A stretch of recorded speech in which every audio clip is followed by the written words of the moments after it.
Welcome student in the lecture series of subject Mechanics of Solid. Myself UM Dorakia. It's a part number 7 of module number 2. Our topic is shear force and bending moment diagram. First talk about the image shows in the left hand side of the presentation, and that image is our project Statue of Unity. The Statue of Unity is an enormous statue of Indian first Deputy PM and Home Minister of Independent India, Sri Vallabhbhai Patel. It is the world's tallest statue with a height of 182 meter, 597 feet. It is located on the Narmada River facing the Sardar Sarovar Dam. Project started in October 2013 by L&T Company, and it was designed by the Indian sculptor Ram V. Sutar. It was inaugurated by our Indian Prime Minister Sri Narendra Modi on 31st October 2018, the 143rd anniversary of Sardar Patel's birth. In the below three images shows the different taller statue of our India situated in Andhra Pradesh, Tamil Nadu and Sikkim. With this pride, let's start our lecture. And in last lecture, we already discussed about the theory portion of shear force and bending moment diagram. Here in this lecture, we learn about the example of this topic and we do the shear force and bending moment diagram. First discuss about the location of section. Theory portion में मैंने आपको क्या बताया था कि beam की safety के लिए हमें बीम के इंटरनल पार्ट में जो भी इंटरनल रेजिस्टिव रिएक्शन फोर्सेस जो कि हमको शियर फोर्स बोलते हैं और जो बेंडिंग मोमेंट प्रोड्यूस होगा उसकी हमको कैलकुलेशन करनी है, और जो भी शियर फोर्स और बेंडिंग मोमेंट जो भी जनरेट होता है बीम के इंटरनल पार्ट में उसको डायग्रामेटिकली ड्रॉ करना है और देखना है कि बीम की डिज़ाइन सेफ है कि नहीं, कहाँ पे मैक्सिमम शियर फोर्स लग रहा है, कहाँ पे मैक्सिमम बेंडिंग मोमेंट जनरेट हो रहा है, ये सभी पार्ट हमको देखने हैं. उसके लिए हमको क्या करना है, बीम के जो भी पोर्शन में हमको लोड वेरिएशन दिया गया है, जिस पॉइंट पे हमको लोड वेरिएशन दिया गया है उस पॉइंट पे या फिर उस पार्ट पे हमको अलग अलग जगह पे हमको सेक्शन लेने हैं. सेक्शन लेने के बाद सेक्शन का आइदर लेफ्ट हैंड साइड और राइट हैंड साइड वाला पोर्शन हमको चूज करना है. For the simplicity point of view हम लोग क्या करेंगे, बीम के पोर्शन पे सेक्शन लेंगे और उसका लेफ्ट हैंड साइड वाला पोर्शन है वो यहाँ पे चूज करेंगे. सो इसी सेक्शन के लोकेशन के बारे में यहाँ पे मैं आपको बता रहा हूँ. Shear force and bending moment are to be calculated at the various sections of the beam to draw shear force and bending moment diagrams. The sections are generally considered on the beam where the magnitude of shear force and bending moments are changing abruptly. Therefore, the sections of the calculation of shear forces include section on either side of point load, uniformly distributed load or uniformly varying load where the magnitude of the shear force changes abruptly. The sections for the calculation of bending moment include the portion of point load, either side of uniformly distributed load, uniformly varying load and couple. जैसे कि मैंने आपको बताया कि जहाँ पर भी हमको लोड वेरिएशन दिया गया है वहाँ पे हम लोग सेक्शन लेंगे. सेक्शन लेने के बाद सेक्शन का लेफ्ट हैंड साइड जो भी बीम का लेफ्ट हैंड साइड वाला पोर्शन है, सेक्शन के लेफ्ट हैंड साइड वाला बीम का जो पोर्शन है उसको हम लोग कंसीडर करके शियर फोर्स और बेंडिंग मोमेंट का कैलकुलेशन करेंगे. सो नाउ आइए जानते हैं कि जहाँ पे शियर फोर्स और बेंडिंग मोमेंट का वेरिएशन होता है वहाँ पे डायग्राम कैसे ड्रॉ करते हैं, उसके जो रूल्स है वो क्या है. सो यहाँ पे एक टेबल दिया गया है, जो टेबल पे जो हॉरिजॉन्टल लाइन है जो रो दी गई है वहाँ पे टाइप्स ऑफ लोड दिया गया है, और जो वर्टिकली है वहाँ पे SFD और BMD शियर फोर्स और बेंडिंग मोमेंट डायग्राम में आपको कैसे लाइन कैसे कर्व ड्रॉ करने हैं उसकी इंफॉर्मेशन दी गई है. सो अगर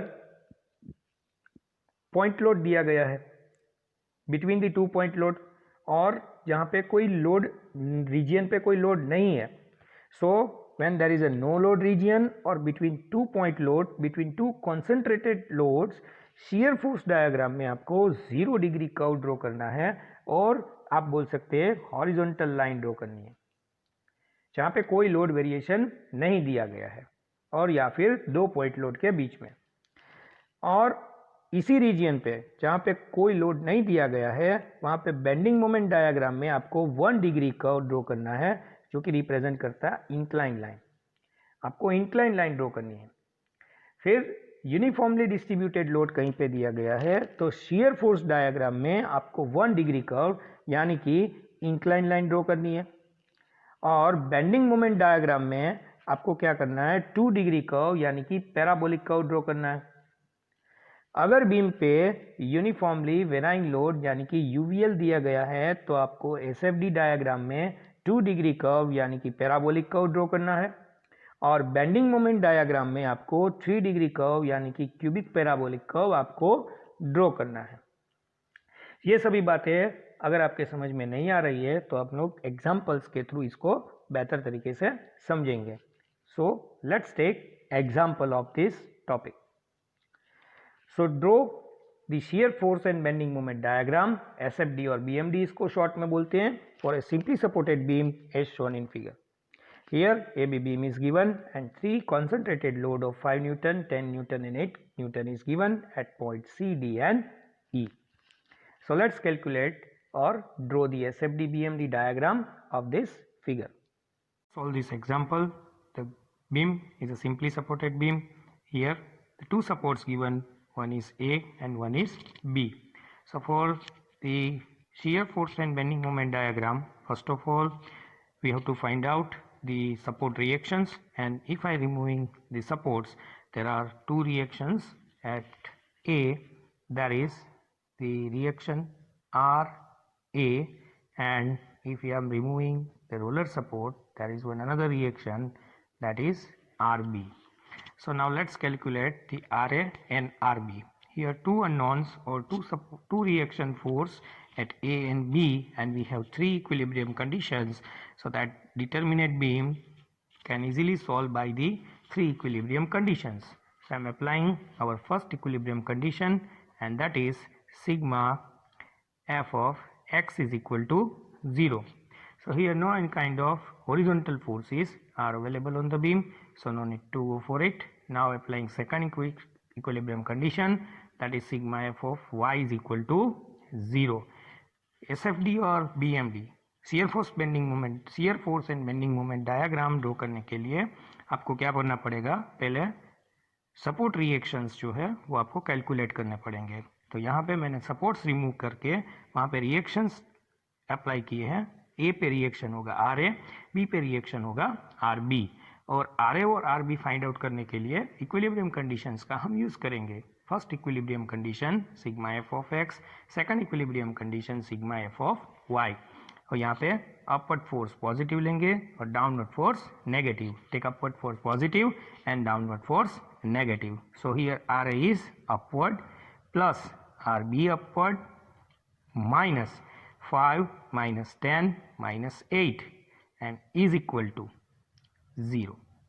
So that RA plus RB is equal to 23 Newton. Say equation number 1. Now applying our third equilibrium condition, that is sigma m is equal to 0. Clockwise moment positive, anti-clockwise moment negative, or moment at the rate A. So here the RA multiply by 0, then the moment of that 5 Newton force is clockwise at point A and the perpendicular distance is 2. So 5 multiply by 2. Then after the moment of 10 Newton force at the distance of 4 meter and the moment is clockwise, so 10 multiply by 4. Then after plus 8 Newton force and the moment at A is clockwise and distance is 2 plus 2 4 plus 3 7. 10 multiply by 8 multiply by 7, and the moment of RB is anti-clockwise, so that is minus RB into 8 is equal to 0. So that RB into 8 is equal to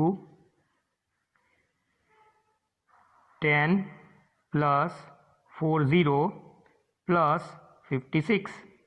So here RB is equal to 13.25 Newton. Now putting this value of 13.25 into equation number 1, we get the value of RA, that is 23 minus 13.25, so is equal to 9.75 Newton. So finally हमको दो reaction force मिल चुके हैं और यहाँ पे R की value क्या होगी 9.75 न्यूटन. सो यहाँ पे लिख लेता हूँ 9.75 न्यूटन एंड RB 13.25 न्यूटन. अब हम shear फोर्स की कैलकुलेशन करेंगे. So now let's start the calculation for the shear force. shear force diagram के लिए, shear फोर्स फाइंडिंग करने के लिए क्या करना पड़ेगा, जो भी पॉइंट्स आपको दिए गए हैं बीम पे, उन सभी पॉइंट्स के लेफ्ट और राइट हैंड साइड आपको सेक्शन लेने हैं. Take 2 sections, one is left hand side and one is right hand side on each point given on the beam. So here I am taking a section 0 0,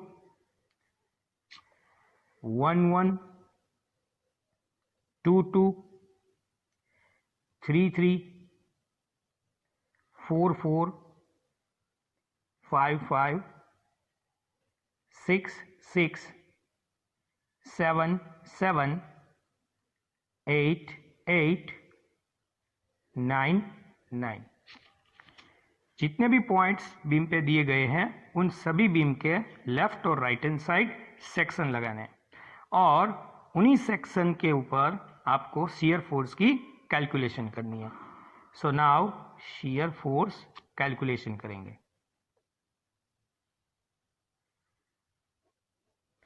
so shear force at A, कहाँ करेंगे shear force की calculation? A point पे. और section कौन सा लेंगे? 0 0. We always consider the beam left hand side of the section. जो भी सेक्शन हमने लिया है उसकी लेफ्ट हैंड साइड का बीम का पोर्शन है वही हम लोगों को कंसिडर करना है. तो यहाँ पे 0 0 सेक्शन के लेफ्ट हैंड साइड जो बीम दिया गया है वहाँ पे कुछ नहीं है. सो दैट मीन्स यहाँ पे कोई भी लोड या कोई भी shear फोर्स नहीं है. तो यहाँ पे क्या लिख देंगे? 0. ये कहाँ पे लिया हमने? 0 0 सेक्शन पे. सो अभी नेक्स्ट कैलकुलेशन करेंगे 1 1 सेक्शन पे. सो shear फोर्स एट ए और कहाँ पे करेंगे? 1 1 सेक्शन के. Only considered the left hand side portion, that is your 1 1 section, and the left hand side portion is only, that is point A, is reaction RA and is 9.75 Newton. Now यहाँ पे भी sign convention करेंगे. Section के left hand side upward force positive लेंगे और downward force negative लेंगे. Section के right hand side downward force positive and upward force negative consider करेंगे. सो यहाँ पे 1 1 सेक्शन के left hand side only one shear force, one reaction force is available, that is RA is equal to 9.75. So यहाँ पे value आएगी 9.75 Newton. ये कहाँ पे लिया हमने? At section 1 1. नाउ कैलकुलेशन करेंगे shear फोर्स की एट C और सेक्शन कौन सा लेंगे? 2 2. अभी 2 2 सेक्शन के लेफ्ट हैंड साइड का बीम जो है वो कंसिडर करेंगे. सो यहाँ पे क्या होगा? ये पॉइंट A, ये पॉइंट C और यहाँ पे फोर्स रहेगा 9.75. सो द वैल्यू होगी 9.75 न्यूटन एट सेक्शन 2 2. अभी कौन सा लेंगे? 3 3 सेक्शन लेंगे. सो यहाँ पे ये कंसिडर करेंगे 3 3 सेक्शन. 3 3 सेक्शन कंसिडर करेंगे तो 5 न्यूटन लोड हमको कंसिडर करना पड़ेगा. और जो कि हम लोग left hand side of the beam consider कर रहे हैं तो 3 3 सेक्शन के लेफ्ट हैंड साइड का पोर्शन कंसीडर करेंगे. shear फोर्स एट C, सो 9.75 न्यूटन फोर्स जो कि सेक्शन के लेफ्ट हैंड साइड है वो अपवर्ड है तो पॉजिटिव, और सेक्शन के left hand side 5 newton force जो कि डाउनवर्ड है सो यहाँ पे -5 and that is equal to 4.75 newton, और ये कहाँ पे मिला हमको 3 सेक्शन पे। नेक्स्ट शियर फोर्स की कैलकुलेशन करेंगे एट पॉइंट डी। कौन सा सेक्शन चूज करेंगे? 4 सेक्शन। सो अब कंसीडर करेंगे 4 सेक्शन के लेफ्ट हैंड साइड का पोर्शन। तो अगर 4 सेक्शन के लेफ्ट हैंड साइड का पोर्शन कंसीडर करेंगे तो 9.75 अपवर्ड और 5 न्यूटन डाउनवर्ड। सो अगेन क्या वैल्यू मिलेगी? 4.75 newton at section 4. Now shear force calculation at D but section 5. So यहाँ पे हमने क्या लिया है? 5 सेक्शन लिया है और उसके लेफ्ट हैंड साइड का जो भी पोर्शन है वो हम कंसीडर करेंगे। यहाँ पे होगा 9.75 न्यूटन का force, then after C point जो कि वैल्यू रहेगी 5 newton, and then after at D point वहाँ पे फोर्स की वैल्यू रहेगी 10 न्यूटन। सो यहाँ पे कैलकुलेशन करेंगे 9.75 upward, left hand side of the section positive, 5 और 10 न्यूटन फोर्स जो कि downward left hand side of the section, so minus. So यहाँ पे क्या मिलेगा हमको? Is equal to -5.25 newton at 5 section. Next shear force at E calculate करेंगे। Section कौन सा लेंगे? 6. सो 6 सेक्शन के लेफ्ट हैंड साइड का पोर्शन कंसीडर करेंगे तो 9.75 अपवर्ड, 5 न्यूटन और 10 न्यूटन डाउनवर्ड। तो वैल्यू क्या रहेगी? Same -5.25 newton at section 6. Now shear force at E, so is equal to section होगा 7. सो उसके लेफ्ट हैंड साइड का पोर्शन कंसीडर करेंगे, सो 9.75 अपवर्ड होगा, -5 -10 और -8 रहेगा। So is equal to -13.25 newton आएगा, जो कि कौन सा सेक्शन आएगा? 7. नाउ शियर फोर्स की कैलकुलेशन करेंगे एट बी पॉइंट, जो कि हमारा लास्ट पॉइंट है। सेक्शन रहेगा 8. तो क्या आंसर आएगा? सेम आंसर जो हमको 7 पे मिला था, -13.25 newton. Now shear force at B, section लेंगे 9 और उसके लेफ्ट हैंड साइड का बीम कंसीडर करेंगे जो कि पूरा बीम आ जाएगा। सो क्या आएगा आंसर? -13.25, और यहाँ पे कौन सा फोर्स आएगा? Upward force, that is RB reaction force, जो कि अपवर्ड है तो प्लस रहेगा 13.25, तो आंसर आएगा 0 न्यूटन। सो यहाँ कहाँ पे आएगा? 9 सेक्शन पे। तो यहाँ पे हमें सभी पॉइंट के लेफ्ट साइड और राइट हैंड साइड के सेक्शन लेने हैं, और उसके बाद पर्टिकुलर सेक्शन के लेफ्ट हैंड साइड का जो बीम होगा वो लेफ्ट हैंड साइड के बीम को कंसीडर करके शियर फोर्स को कैलकुलेट करना है, और उसके बाद शियर फोर्स डायग्राम ड्रॉ करना है। तो शियर फोर्स डायग्राम हम कैसे ड्रॉ करेंगे, चलो वो देखते हैं। सो यहाँ पे बीम के इक्वल लेंथ का एक लाइन बनाया, उसके अपवर्ड साइड पॉजिटिव और डाउनवर्ड साइड क्या रहेगा? नेगेटिव आएगा। अभी हम क्या लेंगे? प्रोजेक्शंस ले लेंगे। तो यहाँ पे आएगा सी, ये आएगा डी, ये आएगा ई, और ये आएगा बी। अभी ईच पॉइंट पे हमको अगर पॉजिटिव शियर फोर्स मिलेगा तो अपवर्ड साइड हम लोग पेश करेंगे, और अगर नेगेटिव मिलता है तो वो उसको डाउनवर्ड साइड रखेंगे। So at point A first 0 and then after 9.75 जो कि प्लस है, सो यहाँ पे 9.75। At point C one is 9.75 and second one is 4.75. So one is 9.75 and second one is 4.75. Next, the shear force at D, that is 4.75, and second one मिलेगा हमको जो कि है -5, तो -5.25 कहाँ पे रखेंगे, डाउनवर्ड, तो ये होगा -5.25. एट पॉइंट E -5.25, सो ये होगा -5.25, और दूसरा वाला मिलेगा -13.25. एट पॉइंट B -13.25, और दूसरा वाला क्या मिलेगा, 0. अब यहाँ पे आपको क्या देखना है कि बीम को ऑब्जर्व करना है और जो भी लोड दिया है उसके हिसाब से आपको कर्व ड्रॉ करना है. सो यहाँ पे between A and C no load दिया गया है, तो शियर फोर्स डायग्राम में उसका कर्व जो होगा वो हॉरिजॉन्टल लाइन होगा. If there is a no load, horizontal line is there, और जो कि वैल्यू से भी हमें पता चलता है 9.75, 9.75. नाउ यहाँ पे कौन सा लोड दिया गया, पॉइंट लोड, तो उसका डिग्री क्या होगा, डाउनवर्ड और वर्टिकल लाइन. सो वो कितनी होगी, 9.75 टू 4.75. नेक्स्ट क्या होगा, between C and D that is no load, so वहां पे कौन सा डिग्री होगा, 0 degree. So horizontal line, if there is a no load, horizontal line. Then after at D point, vertical load is there, so vertical line. So here 4.75 to 5.25. Between D and E there is no load, so horizontal line. So 5.25, 5.25. At E again point load, so that is a vertical line.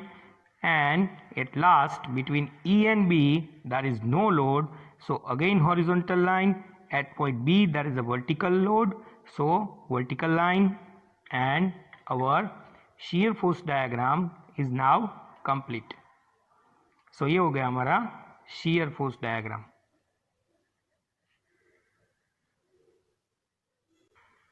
Let's start the calculation of bending moment. So bending moment की calculation के लिए हम लोग क्या करेंगे, taking the section of right hand side of the point and considering the left hand side portion of the beam. Beam पर जो भी पॉइंट्स दिए गए हैं उसके राइट हैंड साइड के सेक्शन कंसीडर करेंगे, और सेक्शन के लेफ्ट हैंड साइड का बीम है वो उसको कंसीडर करके पॉइंट पे मोमेंट कैलकुलेट करेंगे. साइन कन्वेंशन भी देख लेते हैं. बेंडिंग मोमेंट कैलकुलेशन में क्या करेंगे, साइन कैसे डिसाइड करेंगे, सेक्शन के left hand side clockwise moment positive, anti clockwise moment negative, और सेक्शन के right hand side anti clockwise moment positive and clockwise moment negative consider करेंगे. सो यहाँ पे स्टार्ट करेंगे moment at point A. Section कौन सा कंसीडर करेंगे, 1 1. सो ये रहेगा point A, that is the portion of beam. Beam section के लेफ्ट हैंड साइड का पोर्शन कंसीडर करेंगे, वहाँ पे फोर्स होगा 9.75 Newton. So then the moment of that 9.75 at point A, that is 0 because there is no perpendicular distance for this force. Section 1 के left hand side का portion अगर हम consider करते हैं तो वहाँ पे A1 रिएक्शन फोर्स है 9.75, जिसका परपेंडिकुलर डिस्टेंस नहीं है. फोर्स की लाइन ऑफ एक्शन A में से ही पास हो रही है, सो यहाँ पे मोमेंट होगी 0.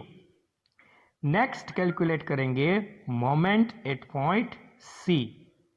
सो सेक्शन कंसीडर करेंगे 3 3 जो कि right hand side of the point है, और सेक्शन के लेफ्ट हैंड साइड का पोर्शन जो बीम का है उसको हमें कंसीडर करना है. तो ये पॉइंट होगा C, यहाँ पे वैल्यू होगी 5 न्यूटन. यहाँ पे point A and that is 9.75 newton. The distance between this force to C that is 2 metre. ना मोमेंट कहाँ पे कैलकुलेट करना चाहते हैं, C पॉइंट पे. So 9.75 newton reaction moment transfer होगी C पॉइंट पे, जो कि होगी क्लॉकवाइज मोमेंट पॉजिटिव लेंगे. So here 9.75 multiply by 2. The moment of that 5 newton is 0 because no perpendicular distance, it is already passing through point C. So that's why the moment at point C is equal to 19.5 Newton into meter. Next, take a point D, so moment at point D, and considering the section 5, 5. Now considering the portion of beam left hand side of the section. So here is point D, the point load of 10 Newton. Here is point C, point load of 5 Newton. Here is point A and load of 9.75 Newton. Distance की बात करें तो यहाँ पे 2 metre and 2 metre. The moment of that 9.75 Newton force at point D, it is clockwise and the perpendicular distance is 4 meter. So 9.75 multiplied by 4, moment is clockwise, so taking positive. The moment of 5 Newton at D is anti-clockwise and the distance is 2 meter, so that is negative. 5 multiplied by 2. That moment of 10 Newton force is 0 because there is no perpendicular distance, so is equal to 29 Newton into meter. Now considering E point and calculate the bending moment at E point. Considering section 7-7 and the portion of the beam is left hand side portion. So here is A, here is C, here is D, and here is E point. The point load of 10, here is 5, here is 9.75, distance is 2 meter and 3 meter. So moment of 9.75 Newton at E, that is clockwise, distance is 2 plus 2, 4 plus 3, that is 7, so 9.75 into 7.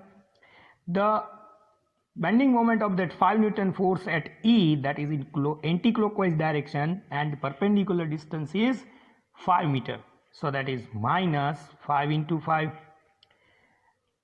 The moment of 10 Newton force acting at D at E point, that is again anti-clockwise, and the distance of perpendicular distance is 3 meter, so it is minus 10 into 3.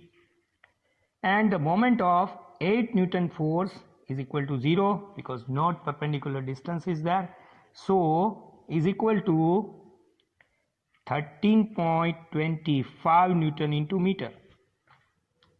Now considering moment at point B, the last point of the beam, considering section 9-9 and considering the portion of beam which is left hand side of the section, it is entire beam.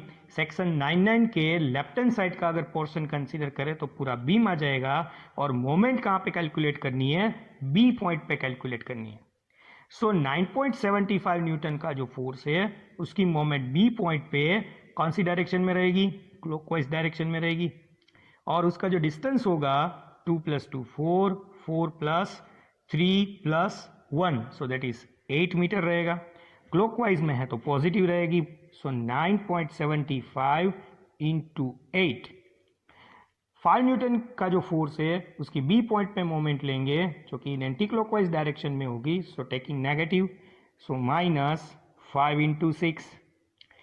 10 newton force की moment B point पे negative होगी anti clockwise direction की वजह से, और distance होगा 4 metre, so that is 10 into 4. Last में 8 newton force की मोमेंट नेगेटिव एंटी क्लॉकवाइज की वजह से, डिस्टेंस होगा 1 metre, so -8 into 1. Mathematically calculate करेंगे तो आंसर मिलेगा 0. और मैं यहाँ पे भी आपको ये बता दूं कि सिंपली सपोर्टेड बीम के जो एंड पॉइंट्स होते हैं वहाँ पे मोमेंट क्या होगी, 0 होगी. सो अभी बेंडिंग मोमेंट यहाँ पे सभी हमको कौन सी मिली है, प्लस डायरेक्शन में मिली है. सो ए पॉइंट पे 0, बी पॉइंट पे 0, सी पॉइंट पे मोमेंट होगी 19.5 newton into metre. C point D point पे मिलेगी 29 newton into metre, and E point पे 13.25 न्यूटन इंटू मीटर, और बी पे क्या होगी, 0. और यहाँ पे आपको मालूम है कि अगर सिंपली सपोर्टेड बीम में जहाँ पे 2 पॉइंट्स के बीच नो लोड दिया गया है, कोई लोड नहीं है, सो वहाँ पे बेंडिंग मोमेंट डायग्राम में 1 डिग्री ज़्यादा का एंगल आपको ड्रॉ करना है. सो यहाँ पे हॉरिजॉन्टल लाइन होती है शियर फोर्स डायग्राम में, और यहाँ पे होगी इंक्लाइन लाइन. सो ये कनेक्ट करेंगे हम। Between C and D also there is no load, so यहाँ पे होगी again incline line. Between D and E again there is no load, inclined line, and at the last between E and B also no load, so there is inclined line, and whole bending moment diagram is in positive. So ये हो गया हमारा shear force and bending moment diagram।